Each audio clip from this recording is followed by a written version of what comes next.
The family that vacations together stays together. At least, that was the plan. Except now, the Dastardly desk clerk is saying he can't confirm your connecting rooms. Wait, what? That's right, ma'am. You have rooms 201 and 709. No, we cannot be 5 floors away from our kids. The doors have double locks. They'll be fine. When you want connecting rooms confirmed before you arrive, it matters where you stay. Welcome to Hilton. I see your connecting rooms are already confirmed. Hilton, for the stay. This episode is brought to you by Nespresso and Samra Origins by the Weekend Coffee Collection. Introducing Samra Origins. My collaboration with Nespresso is a connection to my roots, to my mother, Samra. Coffee that hits the right notes. It transports you.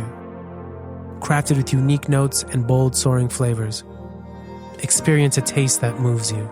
Nespresso and Samra Origins. Discover more at Nespresso.com. This episode is presented by State Farm. Having insurance isn't the same as having State Farm. It's like expecting the leadership of a team captain on the football field, but getting a sea captain. You wouldn't settle for just anything for your team. Shouldn't it be the same for your insurance? So don't settle for just any insurance when you can go with a leader. State Farm. Like a good neighbor, State Farm is there.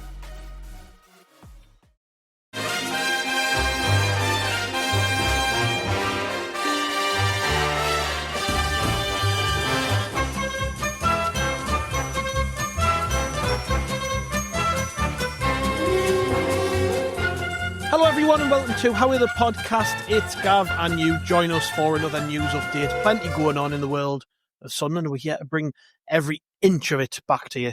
Joining me to chat through the latest news is Jonny. Hello, mate. All right, Gav. How are you doing? Very good, mate. Very good. So, we'll launch straight into it, I think. Régis Le Bris did his pre-Oxford United press conference in which he was asked a whole bunch of questions. Most of them he didn't really want to answer. But some important stuff in there that we definitely want to pick out. And the most important thing I would say is the injury news with those players, which we're waiting on returning for the playoffs. I mean, we'll kick off with the first ones, which you mentioned. Importantly, Elijah Mayenda's all right. He went off with a head injury in the last game. He said he's fine, but because he's got to go through the concussion protocol, he'll be available to train from Sunday, which is good. But it means he won't be available for Saturday's game, which is bad because obviously just scored potentially the goal of the season and, you know, has really put himself in the mind's eye of other clubs. But I suppose it's not a bad thing. We can give him a rest. I know he's not played a lot recently, but I half suspect he wouldn't have played this one anyways. Yeah, it's not the end of the world, is it? I think you can argue it might have been slightly more ideal if Mayenda had started the last game, and then it's like, you know, he starts it and then he gets one off anyway. But I don't think it's too bad because Isidore's a perfectly viable replacement. It's minutes in his legs, and it's another chance, importantly, for him to maybe get a goal and boost his confidence going into the playoffs anyway. So yeah, I think Le Bris won't be losing any sleep over that, will he? No, that's the important thing for me is that Isidore now has a target. He's had a target anyways. It's like, you know, you're going to start scoring goals again soon.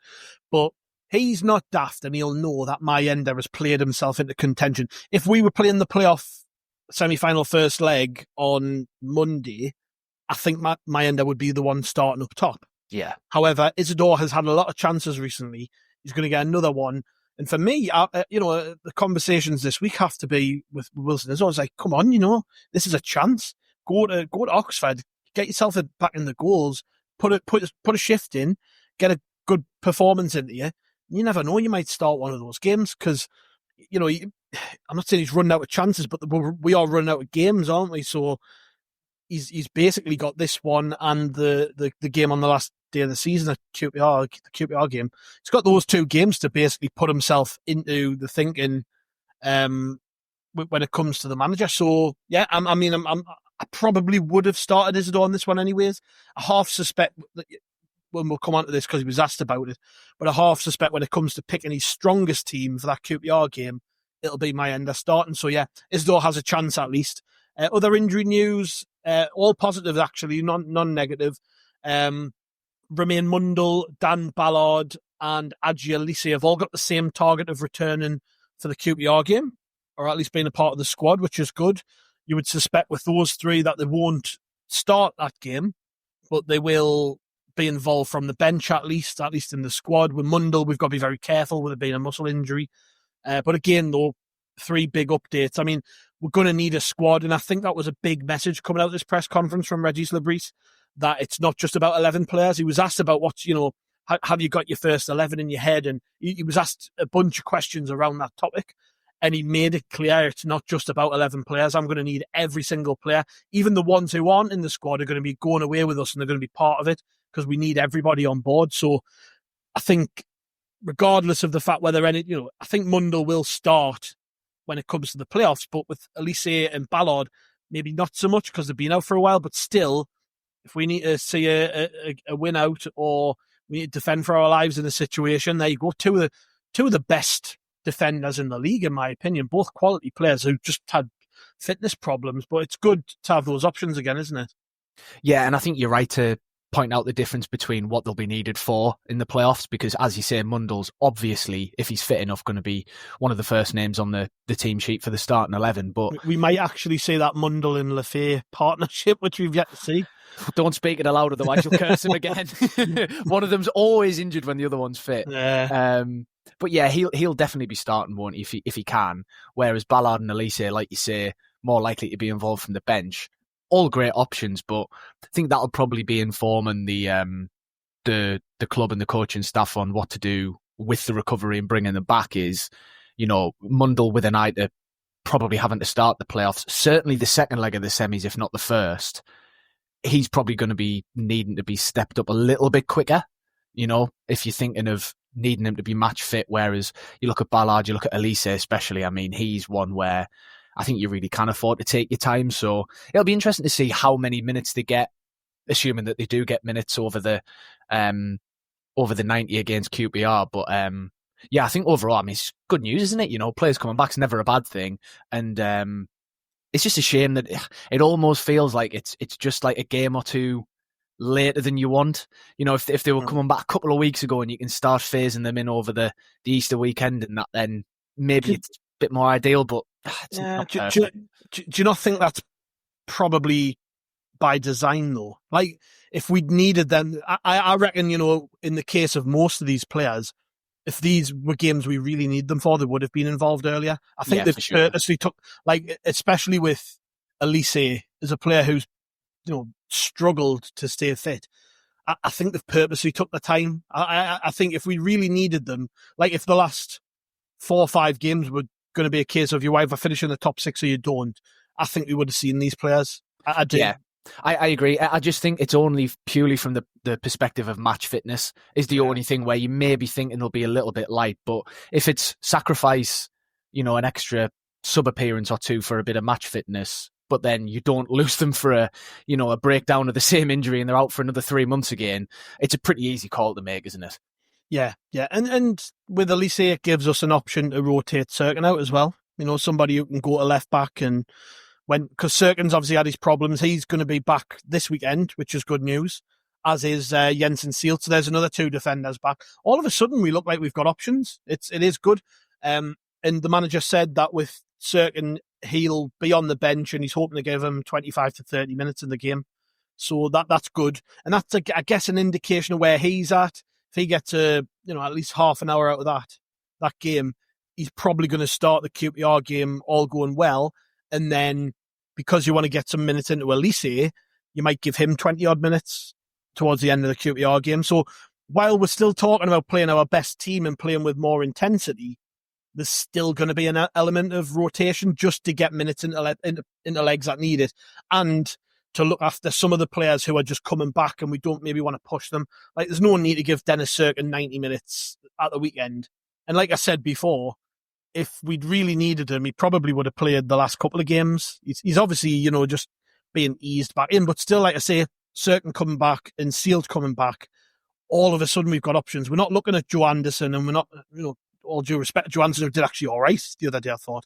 No, we're not looking at him. We're not looking at Hjelde as much. We're actually looking at quality options. So yes, that's the important thing. In backup, we seem to be increasing the ability, the quality, and importantly, the all round fitness and growth of the squad. I just think it's when you think about the way we've actually approached this situation, it almost feels too good to be true that we've got all these players coming back at the same time. I mean, I'm touching wood as I say this, but I just pray we get to that point where we just have a fully fit squad up, and it'll justify the approach they've taken, because clearly this has been the main thing, is to get all of these players available and fit for the playoffs. I think it was a good point that you made there as well, Gav, about the fact that, yes, we're still going to have to be freshening the team up and rotating, within games as well. Like you said, Cirkin maybe gets an hour, comes off, and Alicia gets 30 minutes. But there's a big difference, isn't there, between doing that and just managing minutes and workloads versus some of the team selections we've made recently obviously have been noticeably weaker than they could have been or would have been if everybody was fit. So I think it's a lot easier to take as well, isn't it? Because we'll see that the team selections for Oxford and QPR, everyone expects them to be as near as full strength as they can be. And having the likes of Cirkin and Seal coming back, that makes a massive difference. The names we've already mentioned back the following week, that'll be a big difference again. So I think it means that the players can play with a bit more intensity and a bit more familiarity as well, and it'll be more like what we expect to see then going into the playoffs. So I do think that it just makes the whole thing a bit easier to swallow, doesn't it? As a fan going to watch the game, you're going to see something approaching the best of Sunderland rather than, for as much as I agree that it was the right strategy, the quality of football in the last few games just hasn't been there. So yeah, it's a huge positive, isn't it, for everyone? Yeah, and we were talking to Martin Smith about this, or at least Chris and Martin were on the pod earlier in the week, but he was talking about how, while people think there isn't a switch you can just flick when it comes to turning on the important game for them, and as Martin Smith was saying, when it comes to the actual playoff games and there's something big at stake, that changes everything. So whilst, I know, and Régis went on about this quite a bit throughout the press conference, talking about the fact that we are going to step it up a bit now. Still, though, I mean, there's not a great deal at stake in the games, but there has been a change in the way that he's talking about the end of the season. Like it's obviously very much planned. I know George Ellick on the pod kind of alluded that he felt that the fact that Régis has come out and said he was going to play a stronger team was a response to fan criticism, or at least some fans criticising. But I don't think that's the case. I think, and again, he got this across quite well here. He's very calm about the situation. He knows what he's up to. He knows what the plan is. Clearly, the players do. It is what it is. And I think what we want to see in the remaining two games is just a little bit more, but it's not the be-all and end-all. He also talked a little bit about a couple of players who are out on the fringes that we've not really thought about much recently. He was asked about Niall Huggins, and I think he was just being nice here, because he kind of, he was asked, will he be available for the playoffs? And he just said, well, he's training with the first team, but he's been out a long time. And it's very, very difficult to go from being out for 12 months to all of a sudden being involved in a playoff campaign. The impression I got was he's just going to be around the group. I don't think he's going to be involved at all. We shouldn't expect to see him in any squads, but nice to know he's training anyways. He has been seen on the footage and stuff recently. And also Jan Paveda, who he said should be fit and available from around the 5th of May. I'm not convinced we're going to see Jan Paveda again this season. I just don't think, even if he was fit, he would be involved. But, still, he's an option off the bench, I guess, if we desperately need him. But it sounds like we're going to pretty much have a full complement of players, barring any other further injuries, which, again, I've just said before, this is, I think, what we were all hoping for, right? And I doubt any of the other teams in the playoffs will be able to say that. I mean, even just the game gone there at the weekend, the match day at the weekend, I think virtually everybody lost players to injuries. Yeah. Regular first teamers. We fielded a reserve team. Obviously, Meander went off with a head injury, but he's okay and he's going to be fine for the last game of the season. Otherwise, touch wood again, we're in a decent spot, aren't we? It's nice. Yeah, and I mean, just off the top of my head, I think there's been at least 3 or 4 players between Coventry and Bristol City who over the last few weeks have picked up injuries that are either going to make them doubtful for the playoffs or rule them out. And that's just a perfect example, isn't it, of what we've been trying to avoid. And the fact that we, in touch wood, cross fingers and everything, so far we have been able to avoid it. It's not it's not vindication of the strategy yet, because the only real vindication would be if we win the playoffs and go up. But it does show that there was clearly, something sensible back in the decision making, and it clearly has been a plan. If you don't listen to Le Bris in the press conferences, you can still see it. You know what I mean? Even if he's not explaining it to you, you can just look at the team selections, look at the subs. It's been obvious to anybody who watches us week in, week out. And yeah, I think it's something that we've taken it for granted a bit, haven't we? The position we've been in, like being so massively marooned in fourth, is so unusual for anyone really, but particularly for us. And these are the opportunities you get, and you've got to capitalise. And we've done the first bit, which is get right to the end of the season and don't pick up any more injuries. And so it's time to step it up now, isn't it? For kind of phase 2, which is name the full teams and get into the playoffs and start firing. So fingers crossed. Yeah, I think that's about all we can glean from the press conference. He didn't want to talk about the Premier League. He was asked 2 questions about it, and he just kind of brushed that off. He was asked about the difficulty that teams who've been promoted have had this season by the fact they're all going to be relegated, and he didn't want to talk about it. He was also asked if Sunderland were a Premier League club and waiting, and he said, "I think so, but we have to deserve the promotion. It'll be tough, and other teams will be motivated. There'll be no gifts." He's not interested in getting into any of that. I mean, I get it. The media want sound bites. They want headlines. I totally get it. But it always just not amazes us, but it just makes us laugh. Régis Le Bris just doesn't want to give anything away, but he's very affable with it. Like, had managers in the past who give out away and they come across as a dick, and he doesn't. He just comes across as just, and he just giggles and laughs and moves on. And I think for somebody who's speaking in his second language, he navigates these press conferences brilliantly. It's going to be really interesting when we actually get into the playoffs and there's real pressure on those games to see how stable he is. When everybody, when everyone's a little bit nervous, if we maybe don't get a great result in the first leg or whatever, he's going to be just the same, isn't he? I mean, I do admire him for that, because I think that takes a lot. When you're under so much, he's a manager of a huge football club, loads and loads of pressure on his decisions. I think at the minute, the way that he's decided to go with the rotation and all the rest of it, I think that's probably up there as one of the biggest calls he's had to make as Sunderland manager. And he's just so unflappable. I just think he deserves a hell of a lot of credit. I mean, it doesn't make for the most interesting press conferences, does it? I mean, majority of these press conferences are just a formality, that, an obligation he has to fulfill. And I feel for the poor lads asking questions, but at the same time, I do admire it. Yeah, well, it's the only way, to be successful in the English football media landscape as a manager, isn't it? Is to affably brush every question off, basically, because especially those questions about the Premier League. We haven't even entered the playoffs yet, so it'd be ridiculously premature for him to start spouting off about us being a Premier League side in waiting. So he has to ignore that. But anything he would say about how difficult it is for promoted teams, anything about the 3 who've been relegated this season, anything like that, all you're doing there is just giving ammunition for people in 12 months' time that if we have gone up and if we do look like we're going to come back down, all you're going to get is those sound bites just chucked straight back in your face and shared across social media and everyone taking the piss out of you. So why would you? Yeah. Like you said, it's a little bit funny when you see them asking the questions. You just think, what he's going to say. He's interesting and move on. That's it. Yeah. It's the opposite end of the scale, I guess, and moving on from the press conference is a story I wanted to pick up on, just because we haven't done one of these news pods since it happened. But Tony Mowbray has been sacked from West Brom, and he lasted 3 months. He went there with everyone in football's best wishes, having had a really tough time out of the game. Just after he left Sunderland, he took the Birmingham job and then was diagnosed with cancer. He had a real tough year, really, and then got himself back into the game with that West Brom job.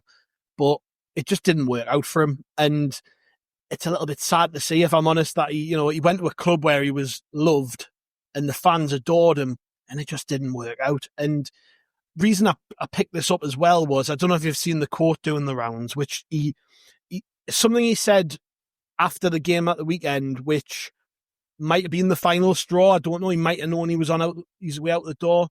But it rang true to a lot of Sunderland fans because they'd heard this similar type of crack out of him when he was our manager around, team selection, the role of a manager essentially. And, before I ask for your thoughts on sort of the decision for West Brom to relieve him of his duties, I'll read this out. He reflect on how the club had changed since his initial spell as boss 18 years before, where he basically had, full say over everything. He said, "That's how it happened, but I don't do that anymore. I coach the players I've got, really. That's not a criticism of anybody. I think that's just modern day football. I think the real issue," so he's not criticising anyone, but it's an issue. "The real issue is that the manager should be able, from the resources that he's been given, to pick the team he wants to pick. So just because someone costs 5 million, 10 million or 20 million, if the manager doesn't want to put him in the team, he should be given the right to pick the team." Now, that sounds eerily similar to a lot of the things he was saying towards the end with us, doesn't it?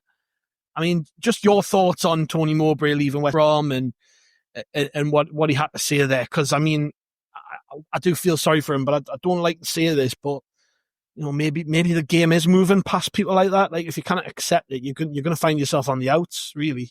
Yeah, I mean, first thing is just, I think the writing was on the wall, wasn't it? He was basically brought in to try and have a short-term bounce, give them a lift in momentum, a lift in form, and try and propel them into the playoffs. The fact that it's not worked and then they're not going to finish in the top 6, I think it was probably always going to be the case that if they didn't, he gets the sack at the end of the season and, everyone kind of just moves on and start afresh in the summer.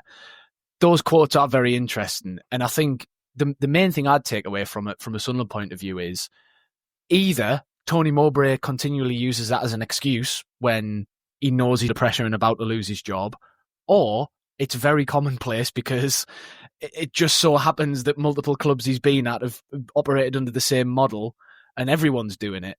But either way, I don't think you can, I remember at the time people were looking at it and saying, well, why is speaking God and, he's picking the team and why is he telling them who to play?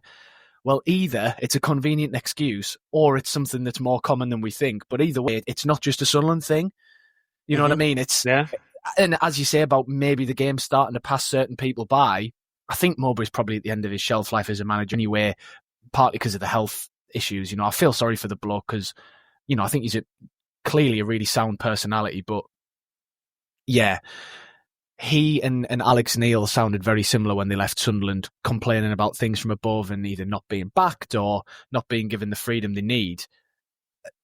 If it was that much of a Sunderland specific issue, it would have been called out. So the fact that it's happening elsewhere, I think just shows that what we're doing, yeah, we do a lot of things differently, but we're hardly this, unique kind of basket case club where all of a sudden the sporting director's got a load of power. That's the way the game's gone. And, you've got to live with it and work under those constraints. And then you see how well Le Bris has done and how little friction he has publicly with the sporting director and the owner. I think it just goes to show that it's not us that's the problem, and it's not the model we've got. You know what I mean? That's part and parcel of football now. So adapt or you die. Yeah, and Le Bris, he obviously came into a situation at Sunderland which he inherited a fantastic, a fantastic position. Everything was very well run on the back end and all the rest of it. And he obviously came in from a football club where he had been in a shitty situation where it wasn't run particularly well. He'd had players sold from under him, and he'd been given players to work with which he didn't particularly want, and Lorient got relegated. So it doesn't make Mowbray a bad manager. It just means that wasn't the situation for him. That wasn't the right place for him to be at that time, and he probably took the job purely based on sentiment because that was a place he'd been before, and they absolutely adored him. It was like, I remember speaking to Adrian Goldberg ahead of the West Brom game the other week, and he sounded pretty sad that this had got to that point with Tony Mowbray, like somebody who they really loved, like a manager who took them into the Premier League and had left on good terms. He didn't leave on a he didn't get him promoted and then they struggled and then he lost his job. He got West Brom to the Premier League and then he took the Celtic job. He left on a good note. So I just feel sorry for him. But look, he'll bounce back. If he really wants to work in football again, he'll take a job at any. Look, we've seen Steve Bruce take a job in League One. Mark Hughes has took multiple jobs in League Two. I think some of these managers have been around the block a bit. You know, if they really just want to be in the game, they will find jobs, and there'll be jobs in the EFL which suit Tony Mowbray. Like, there will be clubs who will give autonomy to a manager. There are clubs still out there that do that, you know, who have a manager who still runs the rule over the rest of the club. And I hope he bounces back. I do. I think it's just a combination of things. Yeah. The reason I brought it up was just that quote in the main. It just kind of does highlight, you know, because I remember when he lost his job, lots of fans were really pissed off with the club for letting go of him. Lots of fans thought that Tony Mowbray should have had more of a say. And I guess it's just kind of highlighted where we're at and where we've moved. We've actually ascended. We've got better. We're in a much better position. And he played a big part in that. He got this team playing good football and gave a lot of minutes to young players who are now important. But yeah, just a shame to see that Tony Mowbray has lost his job, I guess. And let's hope he bounces back in the summer and maybe lands somewhere else. Sure, he still wants to coach and manage at a decent level. I'm sure Tony Mowbray will land back somewhere. Elsewhere, Julio Arca has had his say on the whole rotation momentum debate, which is still a contentious point amongst fans. You've got some fans who, like me, think the whole rotating the squad out and getting everyone fit for the playoffs is the right approach. There are others who think that sacrificing momentum and sacrificing results ahead of such an important period is not the right approach. And Julio Arca has had his say, and he said this on BBC Radio Newcastle this week. If you look at the last 5 games, Sunderland have only won 1 out of 5. It should depend on how you want to see the picture. People think, oh, well, the momentum of the team now is down because we lost 4 in 5. And then if you look at the manager's side, what he's trying to do is trying to save players' legs, trying to keep everyone as fit as he can to approach the most important thing of the season. That is the playoffs. So I understand the fans' point of view, but I believe what the manager is doing, changing plans around, is for a reason. Obviously, if that reason works out in the right way, it's great, but if not, then you have to deal with the other side as well. It's a strange position to be in, but at the same time, obviously, it's a good position to be in. And that's the reason why it's good trying to understand what the manager's doing. We're here, we can't go any higher, we're not going to go any lower, and we need to prepare in the right way for what's coming. And that's the reason I believe he's doing what he's doing. So Julio Arca seems pretty supportive of the approach.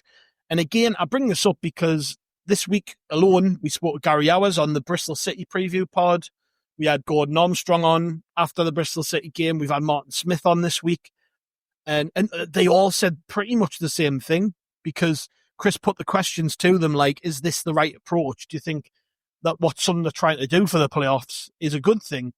And them being ex-players, particularly players who've played as part of promoted Sunderland sides, and Sunderland sides have played in playoffs in the case of Gary Hours and Gordon Armstrong, they all agree with it. They're all pretty calm about it. Martin Smith was saying, like, he, you know, in his group chat with his mates, they're all kicking off after the game at the weekend, and he's the one in the group chat, like, calming them down. And I just think it's interesting that, you know, there's now 4 players or ex-Sunderland players who of high repute, who've seen this approach and can see the sense in it. And I mean, Julio Arca is somebody who obviously the fans revere and stuff. I think, again, another player who's been promoted as part of a Sunderland team. But I don't know whether that makes it any more legit. I just think when you've got ex-players, particularly ones who've been promoted as part of a Sunderland side, that we should take the feedback on board. I think it kind of doesn't justify what's going on, but it certainly lends to, you know, these are the views of you know, professional footballers who've lived and breathed and been in these situations. And if they can see the sense in it, then why can't everybody else? Yeah, I mean, look, nobody has to agree with the approach. You know, there'll be loads of people who'll be thinking, I get why they're doing it, but I would do it the other way because X, Y, and Z. And that's totally legit. You know what I mean? The football's a game of opinions, and there's no one right way to skin a cat. You know, there's multiple ways of getting promoted, multiple ways of winning playoffs, what have you. But I think, if nothing else, the fact that so many ex-players all share the opinion that this is at least a sensible idea that you can do should calm anybody who's like questioning the premise of what Le Bris is doing. Yeah. Anyone who can't even see the sense should be looking at this collection of opinions and thinking, well, as you say, if these guys who've lived and breathed football and been at either the top level or near enough the top level, or, you know, depending on how you class the Premier League versus all divisions, and don't want to get into the politics of that, but, these lads have been there and done it. And if they can see the sense, then anybody should at least be able to appreciate it. And I think I want to just go back to something that you said earlier on as well. Like, even if we play a full strength team in these games, it isn't the same. You can't kid yourself into being more motivated. Yeah. Anyone who used to play like 11 aside as a kid on a Sunday or whatever, you might have a training match during the week. You like, no matter how much you tell yourself that that's important, you can't convince yourself that it's a league match on a Sunday morning, can you? No. Because you know it isn't. And the same for the players. They can tell themselves till the cows come home, like, this game against Oxford is so important. The next game is always the most important thing. But all of them know it isn't the playoffs. Everybody can look around and go, this isn't Wembley, so this isn't the playoff final, so it's not as important as that. Like, it's, naming a full-strength team's one thing, but you can never substitute the intensity. So, that coupled with the fact that the ex-players are all seemingly, or at least the ones that we've spoken to, are all seemingly united, should at least, kind of assuage the fears of anybody who's still, holding out against our wonderful rotation policy. A couple of other little bits. Another soundbite from the radio, from BBC Radio Newcastle. Marco Gabbiadini has slammed booing of Tommy Watson as brainless. Got the full quote here. He says, "It seems a little bit brainless to me. It's modern football. We've got players, the top players in the country, who are coming at the end of their contracts and they're still playing for their teams, but talking about where they're going to be next year and they might believe in. You can't do that to players. It's just the business of football. He has agreed a deal in advance of the season finishing. The club are going to do well out of it. Hopefully in the future, even better. He might even end up back here on loan in the summer. I'm glad the majority of people did give him the support he deserves. You never know what might happen. He might have a fairy tale end to the season."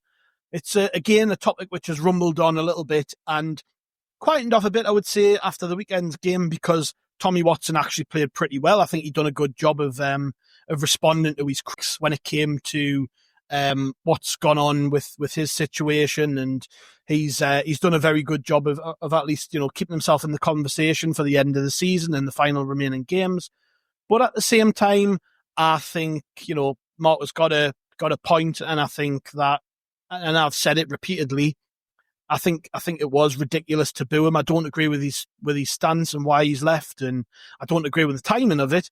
But that's for Tommy Watson to deal with. That's not for fans to deal with. And I just think, nice to see him come out and support. He is very supportive of players, and in particular, having worked as an agent and stuff, I think he can see that side of things when it comes to the way deals are negotiated and stuff. So, Marco having his say on Tommy Watson being booed, but he's called it brainless, which I think might get a few people's backs up.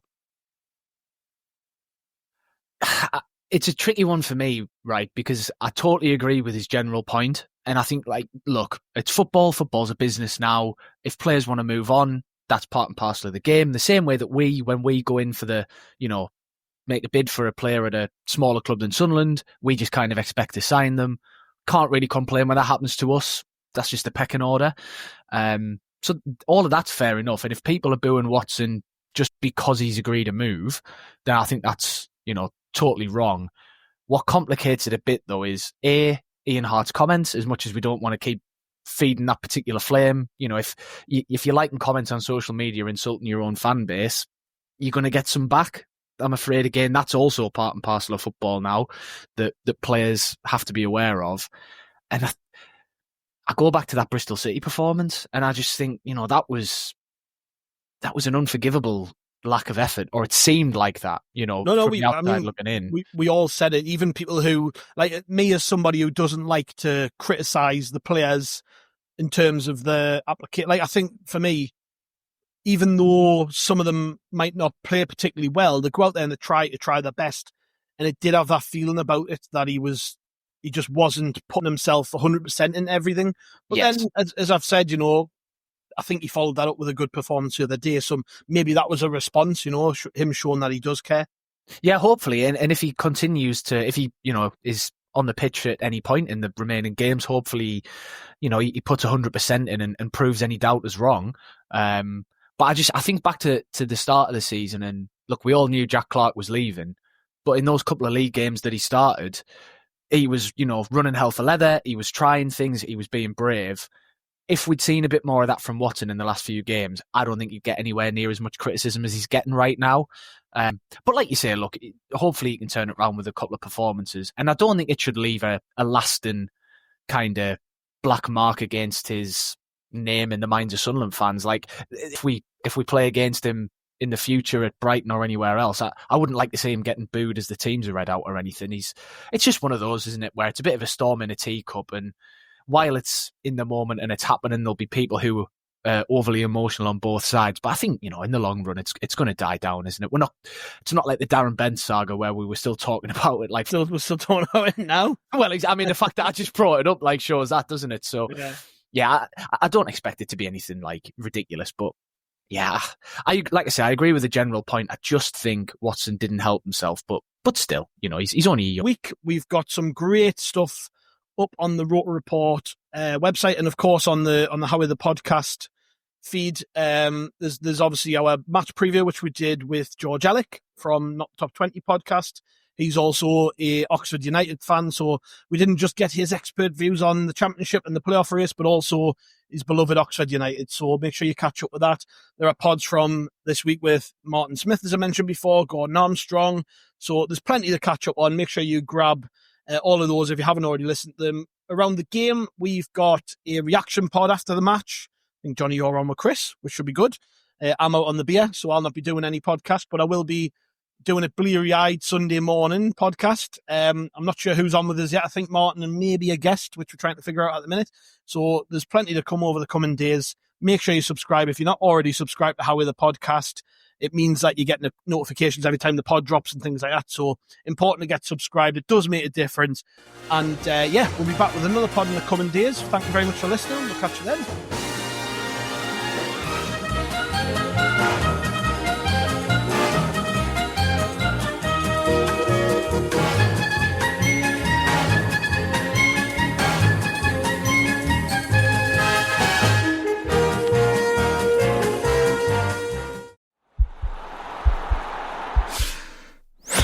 This podcast is part of the Sports Social Podcast Network.